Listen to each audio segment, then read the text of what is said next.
இன்றைய ஆத்மீக தேன். ஏசியா 57 தியானித்து அறிக்கையிடுவோம்.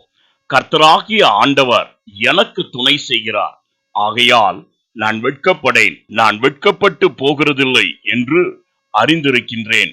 ஆதலால் என் முகத்தை கற்பாரை போலாக்கினேன். ஆம் பிரியமானவர்களே, என் தேவனாகிய கர்த்தரை விசுவாசிக்கிற எவனும் வெட்கப்பட்டு போவதில்லை. அவரை நோக்கி பார்த்தவர்கள் வெட்கப்பட்டு போவதில்லை.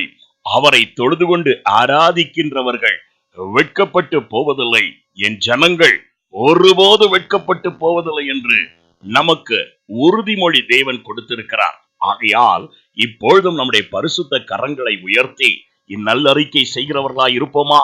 கர்த்தராகிய ஆண்டவர் என்னுடைய எல்லா அலுவலகத்திலும் எனக்கு துணை செய்கிறவராய் இருக்கிறார்.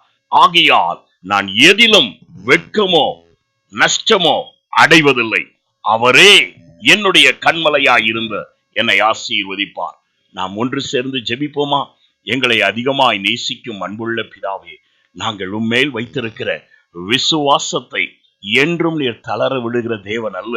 நாங்கள் உம்முடைய ஜனமாய் இருக்கிறபடியால் நாங்கள் எதிலும் தலை குனிந்து போகாதபடி இந்நாளிலும் கையிடுகிற ஒவ்வொரு காரியங்களையும் எங்களுக்கு ஆசீர்வாதமாக்கித்தார்.